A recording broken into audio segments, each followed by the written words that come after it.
Bonjour tout le monde. Aujourd'hui, la première interview sur la chaîne de Sens Cru. Je suis ravie d'accueillir Céline. Céline, bonsoir. Bonsoir, bah, écoute, moi aussi je suis très ravie d'être ici et puis de pouvoir partager avec toi, c'est chouette. Ouais, donc vous allez voir aujourd'hui, on va parler de symptothermie. C'est quelque chose, que personnellement je ne connais pas beaucoup, même quasiment pas du tout. Donc vu que c'est, la spécialité de Céline, ça va être super intéressant, j'espère que vous allez apprécier autant que moi. Donc déjà, un petit mot que vas-y, je te laisse te présenter. Qu'est-ce que tu veux dire, sur toi aux personnes, qui nous regardent? OK, donc ben, je m'appelle Céline comme tu l'as mentionné. Je suis, de formation à l'origine, infirmière. Je me suis, spécialisée d'abord dans l'allaitement et puis petit à petit, j'en suis venue à la fertilité féminine et donc à la symptothermie. La symptothermie qui est une méthode, de contraception naturelle. Je sais pas si tu veux que j'en dise un peu plus maintenant? Ouais, ouais, ouais, Hem tu peux, vas-y. Voilà, la Sympto, donc moi, je suis formée avec, fondation Sympto. C'est une fondation suisse qui est pour moi une, des meilleures méthodes parce qu'elle est très fiable et très documentée. Et on a une formation qui est vraiment très, très complète. On ne parle pas seulement de fertilité, mais on parle aussi de physiologie, de la femme, du couple également, et on aborde vraiment beaucoup de sujets, notamment l'allaitement, et puis, tous les cas, particuliers dans la vie d'une femme comme, la grossesse, les interruptions, volontaires de grossesse ou, une fausse couche ou, la ménopause, la périménopause et cetera. Donc, c'est vraiment quelque chose de très large. Donc la symptothermie, en fait, ça consiste, en soi à apprendre à observer son corps, et en fonction de ces observations, de déterminer quand est-ce qu'on est fertile et quand est-ce qu'on ne l'est pas. Et donc ça nous permet, d'avoir une contraception, complètement naturelle. On enlève tout ce qui est extérieur, tout ce il y a la contraception hormonale, les,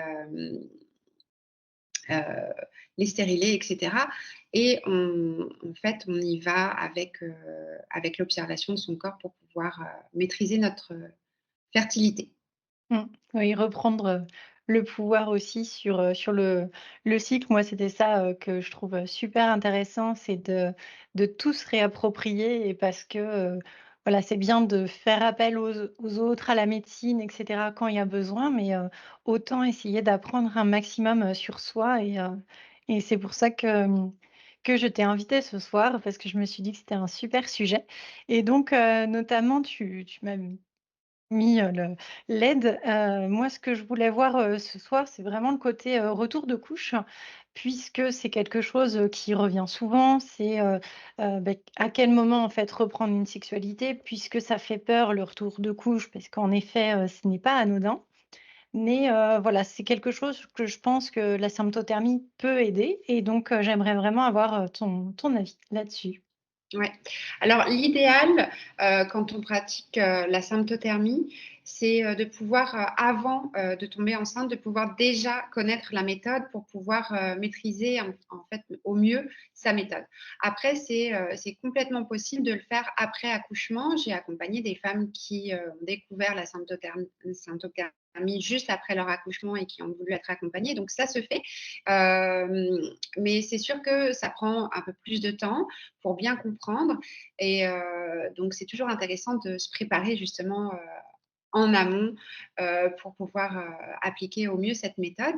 Après ce qui est intéressant toujours, c'est, juste après, comme tu dis, l'accouchement, on n'a peut-être pas forcément envie de retomber enceinte tout de suite. On n'a peut-être pas envie non plus d'y aller avec, de la médication parce que, voilà, ça correspond peut-être pas plus forcément à nos valeurs.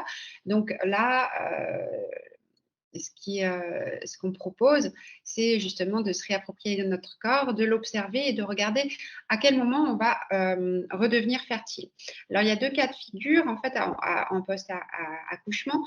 Il y a soit, tu allaites, alors là ça va changer la donne, dans tes observations, soit tu n'allaites pas pour diverses raisons, parce que ça n'a pas marché ton allaitement ou parce que tu n'as pas pu ou tu n'as pas voulu aussi, donc ça peut être aussi un choix.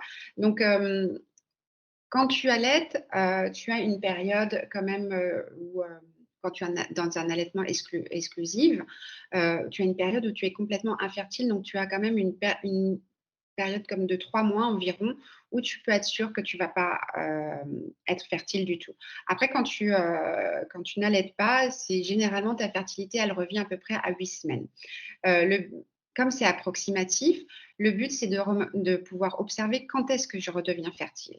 Et donc là, on va se baser sur les éléments du corps, notamment, et particulièrement la glaire cervicale, qu'on peut appeler aussi l'élixir, qu'on appelle en symptothermie. La glaire cervicale, c'est un liquide que ton col sécrète et qui va, apparaître quand, tu es sur le point d'ovuler, en fait, finalement. Donc à partir du moment où tu vas observer cette glaire, et ben, c'est une période où tu vas retrouver une fertilité. Alors, tu ne vas pas forcément être fertile tout de suite, mais en tout cas, ça veut dire que ton corps est en train de repartir sur des cycles que tu pouvais avoir avant ta grossesse.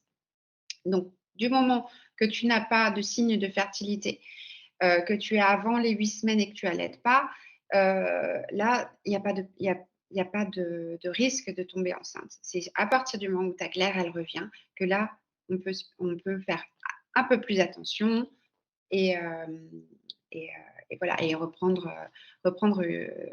ou commencer, des observations par rapport à ta fertilité. Hem, Et puis surtout, excuse-moi, je te coupe, mais mmh, parce qu'il y a souvent aussi la demande: «Oui, mais alors, tout pendant qu'autrement il y a les saignements après accouchement, en soi, il y a pas de souci et cetera». Mais c'est vrai que ce qui peut revenir aussi, c'est qu'il y a des femmes qui se forcent à ce moment-là, en se disant: «Bah, au moins ça me protège», un petit peu comme celles qui se disent, bah, que pendant les menstruations, le reste du cycle de la femme, et bien, il y a pas de risque de tomber enceinte. J'aimerais bien que tu me parles aussi de cette période-là qui est un peu, à la la quiproquo, on va période dire. juste où tu saignes juste après, l'accouchement? Oui, autant en fait les lochies que justement aussi, lors de la perte sanguine des menstruations, on va dire, classiques, dans la vie Alors d'une femme. OK. Alors après un accouchement, évidemment, tu vas saigner parce que ton corps, il a besoin d'évacuer beaucoup de choses. Donc là, c'est pas du tout une période fertile, c'est voire impossible. Donc on peut se dire que cette période-là, elle est complètement infertile. Après, quand tu as de nouveau des saignements, hem, là, c'est des signes de fertilité. Donc encore une fois, si tu observes pas quand est-ce que si tu as eu ovulé ou pas avant, tu peux au niveau de cette période de saignement, tu peux pas dire que tu es infertile, c'est impossible. Tu peux avoir il y a des femmes qui ont des cycles où elles peuvent commencer à être fertiles à cette période de menstruation.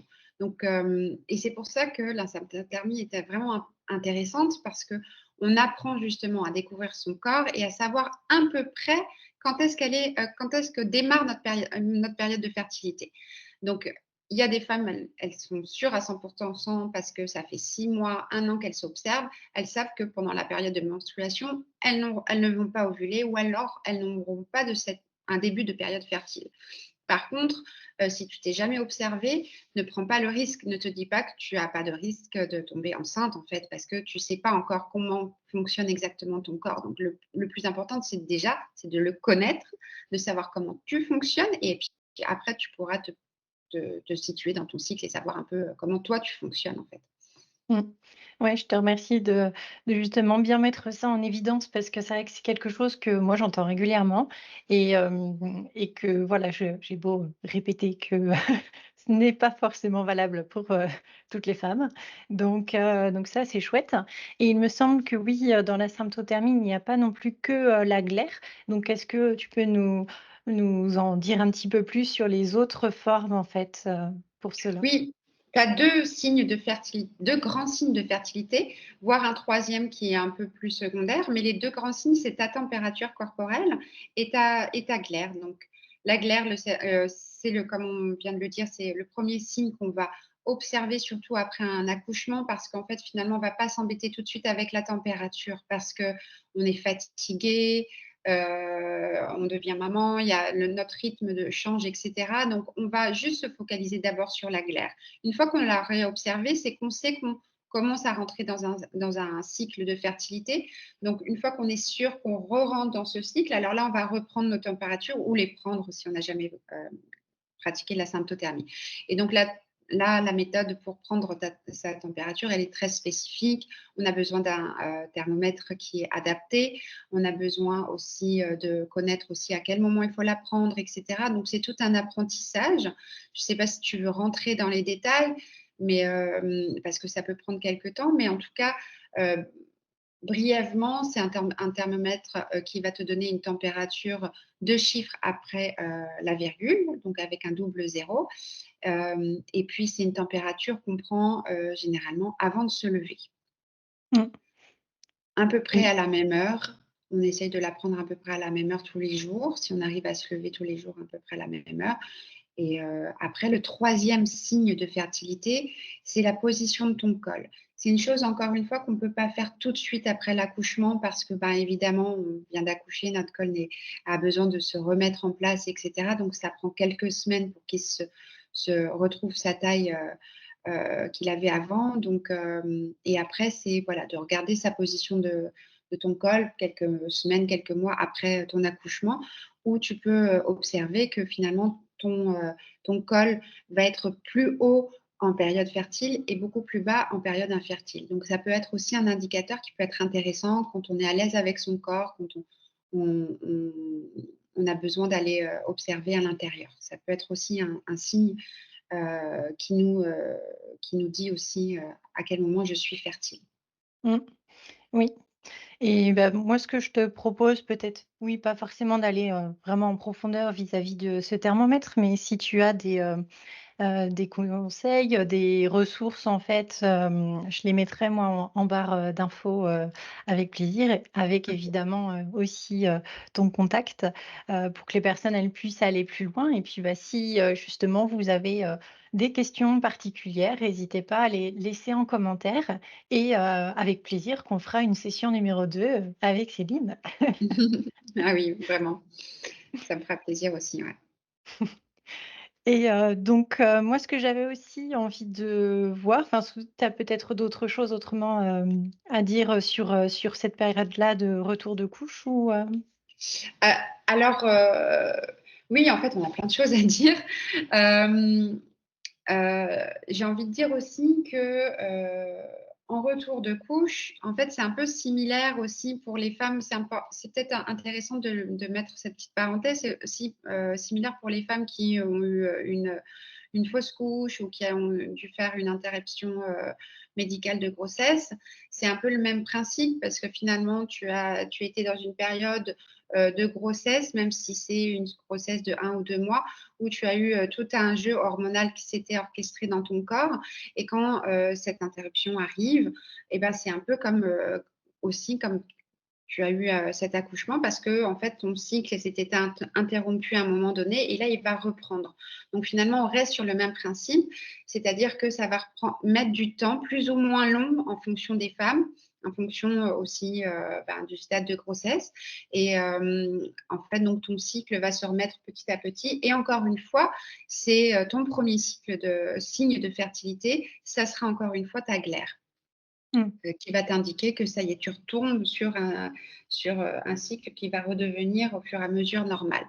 Donc, sur une fertilité qui arrive voilà, au bout de quelques semaines, voire plus, ça dépend. Le principe, c'est que tout ton cycle menstruel, les hormones, etc., se remettent en place comme avant, en fait. mmh. Oui, puis ça dépend aussi de la psychologie, de comment ça a été vécu parce que c'est vrai que souvent, en fait, les femmes, elles se disent, bah, voilà, soit on s'y remet tout de suite ou je comprends pas parce que mes menstruations reviennent pas, parce que Mm. souvent, en fait, on se fixe finalement toujours aux menstruations alors que, c'est pas ça qui est vraiment le signe. Et c'est ouais, je trouve très intéressant et important de faire ça parce que en plus le deuil périnatal aussi existe et que, c'est quelque chose dont on ne parle pas donc vraiment, je te remercie du sujet parce que c'est très, très intéressant et pareil, ce qui me vient comme question, c'est est-ce que On va dire à partir de combien de temps quand pour ceux qui font des fausses couches, enfin celles qui font des fausses couches précoces, au bout de combien de temps on va se dire que le cycle va être vraiment, perturbé et donc que ça peut prendre un peu plus de temps avant de revenir, à avoir une glaire en fait qui indique une fertilité possible? Oui, bah, en fait, ça dépend de beaucoup de facteurs. Ça dépend si on est dans une période d'allaitement ou non, comment on allaite. Ça dépend aussi, quelle est ta capacité à ton corps de rétablir, un équilibre hormonal. Parce que pendant une grossesse, on a toujours un taux de progestérone qui est assez élevé. Donc à combien de temps on va faire pour éliminer, et puis les hormones de grossesse et cetera. Donc combien de temps on va mettre, pour éliminer toutes ces hormones qui se sont imprégnées dans ton corps. Donc en fait, on n'a pas de vraies règles, juste environ, si on n'allaite pas, on arrive vers 8 semaines à un retour de fertilité, donc de cycle qui peut prendre 2-3 mois pour redevenir, plus ou moins normal. Quand on allaite, en fait, ça dépend, comment on allaite, combien de temps on allaite et cetera. Donc Mmh. ça, c'est un gros facteur qu'il faut prendre en compte, quand on pratique, la symptothermie après grossesse. Mmh. Et dans le cadre du coup d'une fausse couche ou, d'un IMG ou IVG aussi d'ailleurs, est-ce que Ça là, prendra peut-être moins de temps, ça peut prendre juste le temps d'un cycle pour que ça se remette en place chez mmh, certaines femmes et ça peut prendre 2-3 mois, aussi, ou plus ou moins parce que si on l'a vraiment mal vécu, le stress, aussi est un perturbateur, de ton cycle, donc ça peut prendre plus de temps aussi. Donc et puis c'est là que c'est intéressant, c'est justement comme on observe son corps et on est en train de voir que ça a un impact sur notre corps parce que je stresse beaucoup, parce que je suis pas bien, et cetera. Le fait d'en prendre conscience aussi, ça va nous aider et nous amener aussi à aller prendre certaines actions pour, justement retrouver un équilibre, d'avant. oui et puis, peut-être aussi, pouvoir aussi pardonner à son corps parce qu'il n'a pas pu, ou que, soit lui pardonner d'être tombé enceinte alors que c'était vraiment pas, le moment, pour soi et en même temps aussi lui pardonner quand justement il a au contraire, pas pu aller jusqu'au bout. Je trouve que là aussi des choses de reconnexion au corps, ça aide aussi à passer en fait ces étapes qui sont quand même, difficiles, quelle qu'en soit en fait la raison, quelle qu'en soit la conséquence. Donc oui, je trouve que ça c'est aussi important de le dire. Oui, exactement et puis c'est ça que j'aime dans la symptothermie, c'est que, heu, tu rentres dans la connexion à toi, tu apprends à t'écouter toi et donc ça fait intervenir beaucoup de choses aussi, en fait. C'est pas que j'observe les signes et puis je les note et voilà. C'est aussi, comme je sais où j'en suis au niveau de mon corps, je sais aussi qu'est-ce qui va influencer aussi mon cycle.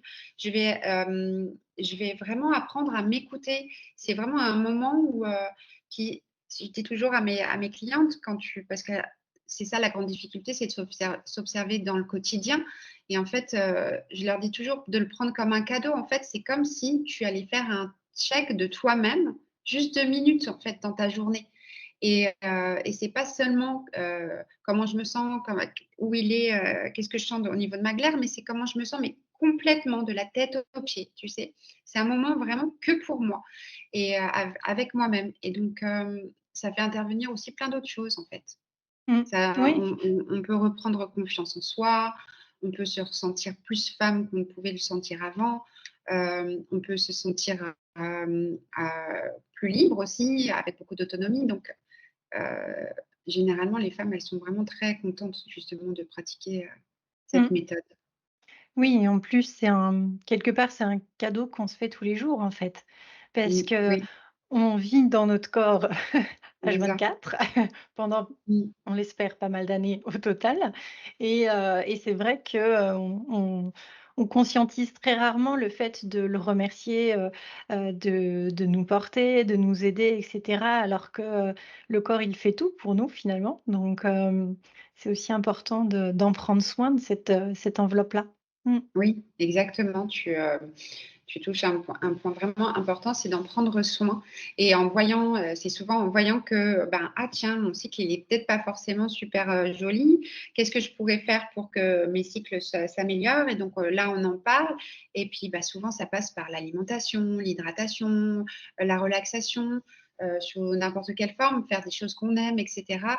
Donc c'est aussi une invitation à en prendre soin. Puis quand on découvre que, bah, le fait que j'en ai pris soin, bah, ça a une influence sur mon cycle et ben, ça veut dire que j'ai tout gagné en fait. Donc Mmh. que je fais, voilà, que j'ai réussi à en prendre soin. Donc on peut même voir les résultats en pratiquant, cette méthode. Ouais, oui, il nous le rend bien. C'est ça. Mmh.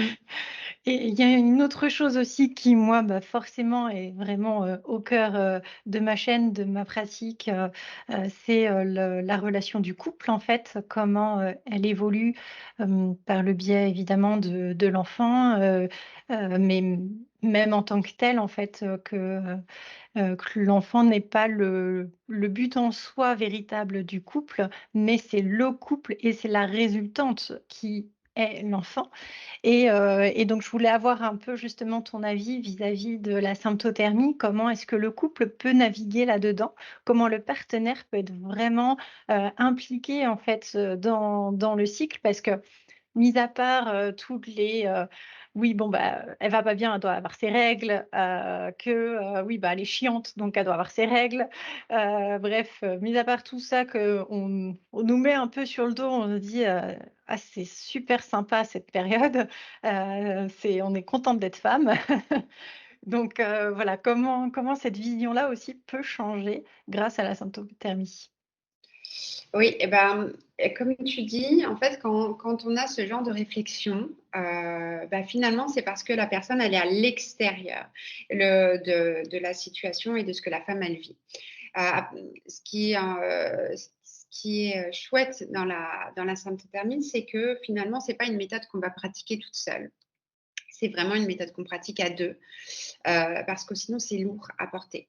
De devoir s'observer, prendre ses températures, noter parce qu'il y a une application qui nous aide, justement à mieux comprendre notre cycle, mais il faut aller le noter ces observations et cetera. Et donc souvent, le partenaire, il va trouver sa place en en essayant déjà de comprendre un petit peu comment ça fonctionne. Et puis une fois qu'il a compris un peu le principe, il n'est pas obligé de tout comprendre, mais il va ils se mettent d'accord dans le couple. Bah, tiens, qu'est-ce que tu vas faire toi? Bah, tiens, toi, tu vas me rappeler à prendre mes températures le matin parce que c'est vraiment quelque chose auquel je ne pense pas. Donc, le matin, c'est le partenaire qui va dire: «Ah bah tiens, prends ta température». Il y a des partenaires qui aiment beaucoup aussi noter en fait, parce que ça fait très, très scolaire et les hommes, généralement, ils aiment bien parce que c'est bien droit, bien carré. Je mets le truc dans ma petite case et c'est bien fait. Et puis, il y en a qui vont noter, faire les annotations, faire des rappels, comprendre. Et puis finalement, en fait, tout ça ne devient plus une contrainte, ça devient super intéressant parce que on se rend compte que les choses ne sont pas les mêmes d'un jour à un autre. Et justement, ça entraîne du dialogue, de la discussion. Tiens, je suis plus dans cette période-là en ce moment. Là, je me sens, là, je suis fertile et donc généralement, c'est une période que les hommes ils aiment parce que la femme est avec beaucoup d'énergie, elle a plus de sensualité, etc. Euh, on rentre aussi, c'est pas monotone parce qu'il y a quand on est dans une période fertile, du coup, il faut se protéger ou alors on va envisager une sexualité qui va être différente aussi. Finalement, ça crée une complicité qui est autre que c'est tous les jours la même chose et quand tu as tes règles, tu es chiante. Non, c'est vraiment autre chose parce que l'homme est présent dans tout le cycle et puis ça permet vraiment plein de discussions en fait. Finalement, on rentre dans une intimité qui est vraiment intéressante et finalement, le partenaire devient vraiment un partenaire aussi dans cette méthode. Donc, c'est plus la femme qui va tout prendre en charge. Il y a un échange et c'est aussi une des raisons pour lesquelles je trouve que cette méthode est fantastique parce qu'il y a aucune contraception à part celle-ci qui permet justement ce duo-là ensemble, Mmh. qui se fait. Oui, puis, tu vois, moi, en t'écoutant, ce qui me vient, c'est aussi que ça peut être un jeu dans le couple, que vraiment ça vient, ressouder, aller, encore plus en profondeur, en fait, dans le lien du couple et ça, je trouve ça, vraiment primordial parce que aujourd'hui, d'autant plus que les hommes, ils sont vite attaqués de toutes parts dans le sens où, voilà, il faut qu'ils soient forts, mais en même temps, il faut qu'ils soient sensibles. Avant, c'était ils ramenaient simplement, en fait, l'argent à la maison et cetera, mais ils s'occupaient pas des enfants. Maintenant, il faut que, ils fassent le travail et qu'ils s'occupent des enfants et donc je trouve qu'il y a vraiment pour les femmes, ce n'est pas facile, mais que l'évolution, en fait, pour les hommes, elle n'est, vraiment pas évidente parce qu'ils ont du mal à trouver leur place, parce qu'on leur change un petit peu tout, et donc là, je trouve que c'est vraiment un duo et que ça permet, en fait, une évolution du couple, vers quelque chose d'encore plus profond, d'encore plus connecté, et qui ouais, qui du coup, me parle beaucoup, de tout ce que tu me dis là, donc c'est vraiment super chouette. Oui, bah, comme je disais, il y a pas d'autre façon, il y a pas d'autre meilleure pour moi façon de pratiquer une contraception que celle-ci quand on est dans un couple, en fait. C'est, heu c'est une bonne répartition des tâches finalement. On a et en dans la communication aussi et chacun va trouver sa place de cette façon-là et donc il y a une complicité, heu, non, je trouve que c'est fantastique, pour l'aventure d'un couple. Ça remet les choses un peu aussi à leur place aussi, parce que du coup, ben, on se comprend un petit peu mieux tous les 2 finalement.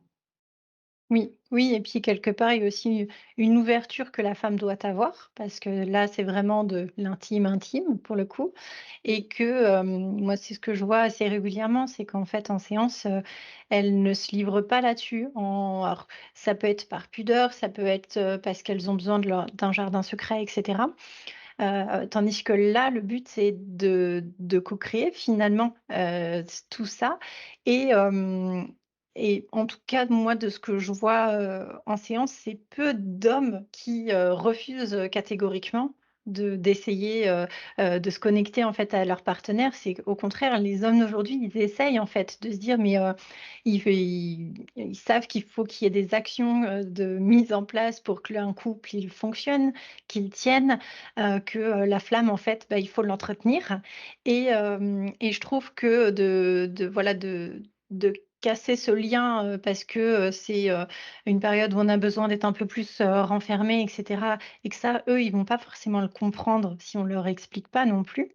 Donc je trouve que c'est intéressant et d'autant plus que ça reprend finalement les saisons en totalité et qui me semble vraiment plus intéressant parce que chez une femme, ça va très vite. Tu peux avoir les 4 saisons dans une même journée, tu peux avoir les 4 saisons dans ton cycle, alors que l'homme, lui, il voit plutôt les 4 saisons dans une année, donc la temporalité n'est pas la même. Donc je trouve que ça aussi, c'est quelque chose d'intéressant, avec la sympto. Oui, finalement, on n'est pas, on prône l'égalité, mais on n'est vraiment pas fait pareil et donc mais le plus important, c'est qu'on arrive à se comprendre, comme tu dis, mais c'est quoi ton cycle? Comment tu fonctionnes? À quelle vitesse tu vas? Qu'est-ce que tu ressens? Quels sont tes besoins? Et puis c'est, vraiment vice versa, en fait, finalement donc comme tu dis, les hommes ont envie de comprendre et donc c'est aussi à nous, voilà, de s'ouvrir et puis, d'exprimer aussi quels sont nos besoins à quel moment également. C'est pas qu'une histoire, d'hormones aussi, hein, c'est aussi, psychologique aussi. Qu'est-ce que j'ai comme besoin à un tel moment? Parce qu'on est toutes différentes, on ne fonctionne vraiment pas de la même façon, hein. Il y en a qui adorent avoir leurs règles, il y en a qui détestent avoir leurs règles. C'est vraiment des ressentis perso, en fait, finalement. Donc c'est de les exprimer et puis d'en créer une complicité, et une compréhension de l'un de l'autre, quoi. Mmh. Mmh. Oui et puis, là aussi où je me dis que c'est important, c'est qu'en effet, on n'est pas, égaux. On est vraiment complémentaires et c'est le but, en fait, du couple. C'est pourquoi on est 2 êtres différents.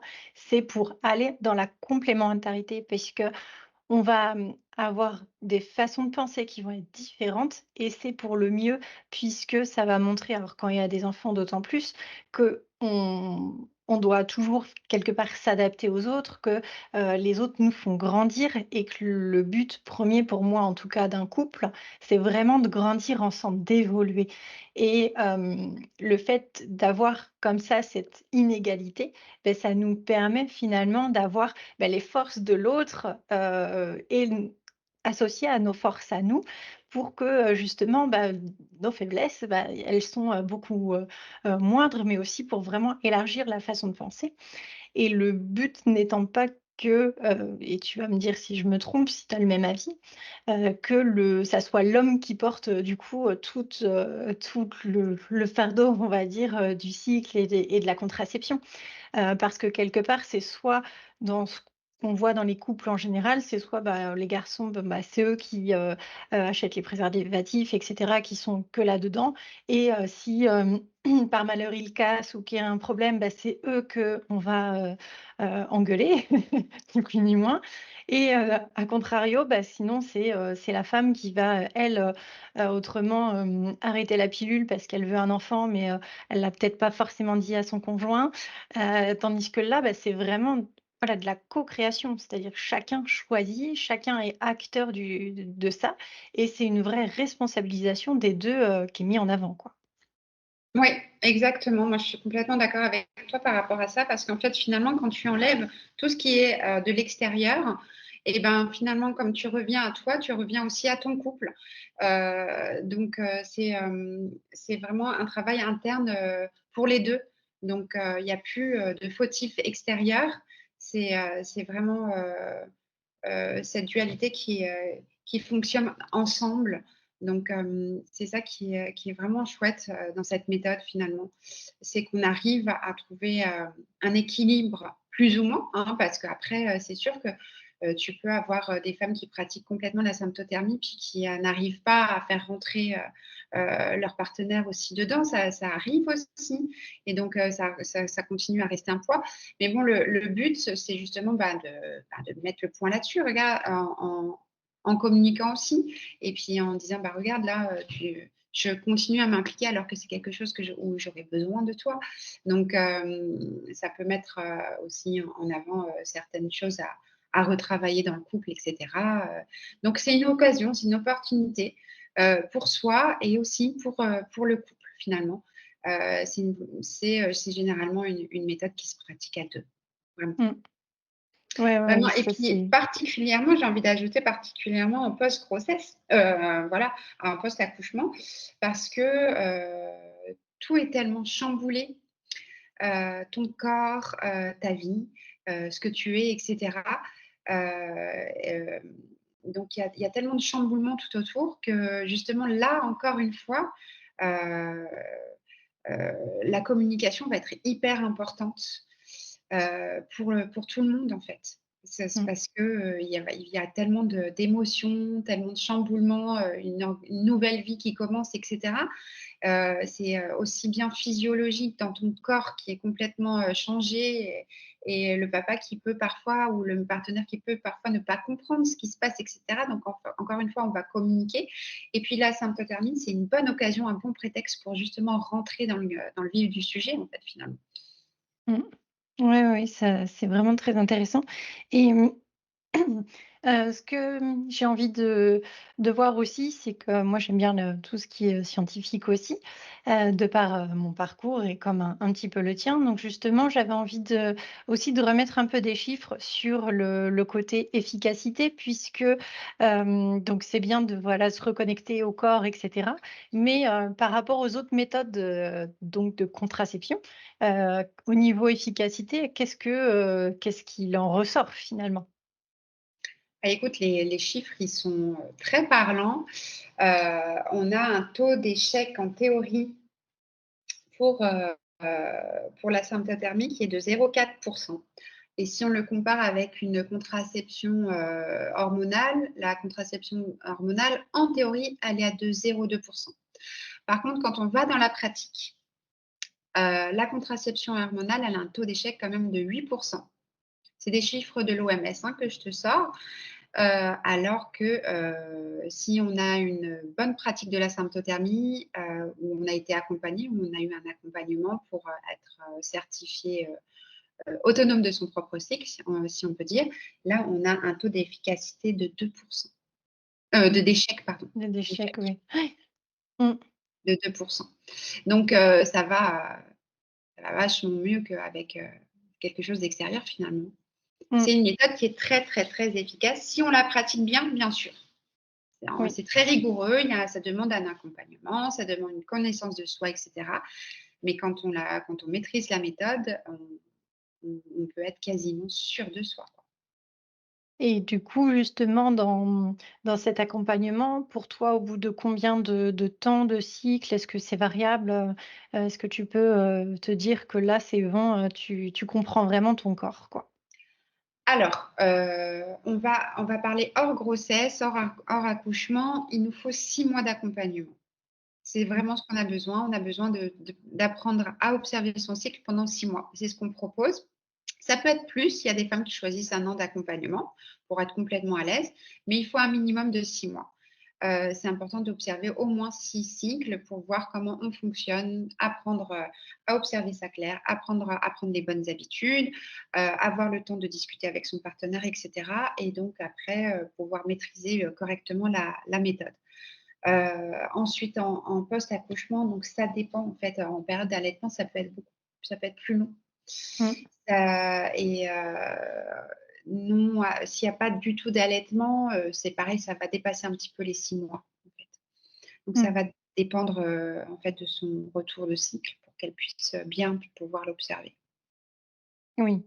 Oui, puisque du fait que, justement, tu sais pas exactement forcément à quel moment tu commences, donc ouais et puis que, tu peux pas non plus, vérifier ton col, rapidement, Tout de suite, tu peux pas vérifier ton corps tout de suite, tu peux pas savoir à quel moment tu reprends une production de la glaire, à quel moment, tu vas, pouvoir reproduire, de la progestérone. Donc c'est une période post-ovulation, de façon, fluide parce que souvent les périodes, post-ovulation, elles sont très courtes.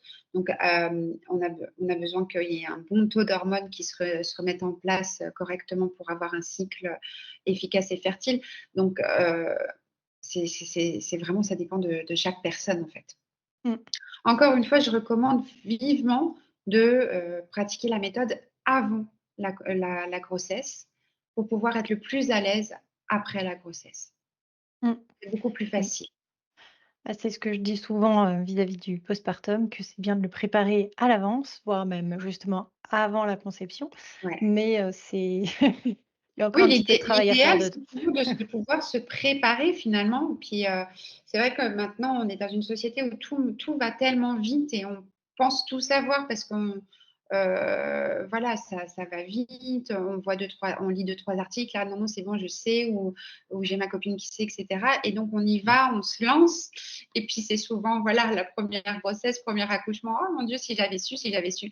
Donc, ça arrive beaucoup malheureusement et c'est pour ça que je trouve que c'est vraiment important de le souligner. C'est tellement, c'est un cadeau qu'on se fait de pouvoir se préparer, de se préparer à la grossesse, à l'accouchement, en post-accouchement également, mais sur plein de plans en fait, finalement, pas que sur la fertilité, mais aussi, sur le fait de devenir parent, heu, mmh, voilà, tout ce que ça peut impliquer après en fait. Finalement, c'est tellement mieux, d'avoir toutes les informations, après, rien ne sera jamais parfait parce qu'il peut y avoir toujours plein d'imprévus, mais c'est beaucoup plus, facile d'être bien outillé, en fait, finalement.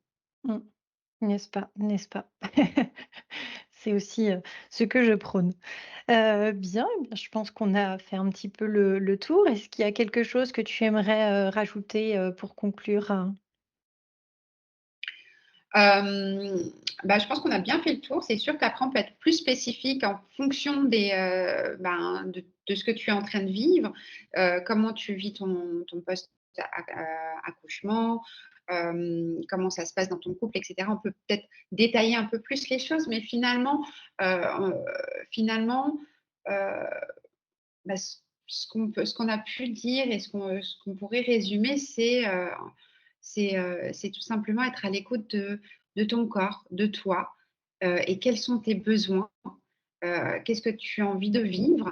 Tout ça, tous ces outils-là justement, te donner un petit peu des indicateurs, te dire: «Tiens, j'ai bien envie de vivre cette façon de cette façon, mon post-accouchement, aller me reconnecter avec mon corps et cetera. Quels vont être mes besoins ou quels sont mes besoins en ce moment?» C'est de s'écouter, en fait, finalement.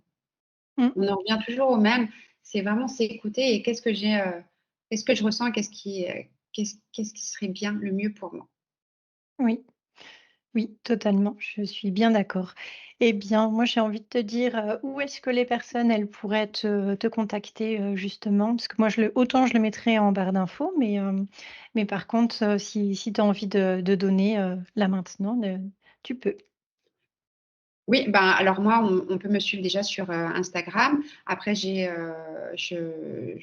bah, tu pourras mettre mon email également et mon numéro de téléphone. Je suis très facilement joignable sur WhatsApp, par email ou tu peux aller un peu me suivre sur Instagram, bah, je te laisserai mettre mes coordonnées là, avec grand Mmh. plaisir. Ouais, ça marche. Eh bien, nous, on se retrouve, pour la prochaine vidéo. En attendant, n'hésitez pas à regarder toutes les autres de la chaîne. Vous pouvez aussi me retrouver sur Instagram à Sansocru, et ainsi que sur mon site internet sansocru.fr avec vraiment tout mon amour. Je te remercie grandement Céline. Je vous souhaite Merci une à toi. radieuse journée et prenez bien soin de vous avec douceur et bienveillance, comme vous le faites déjà pour ce petit être qui grandit en vous et ou à côté de vous. À bientôt. À bientôt.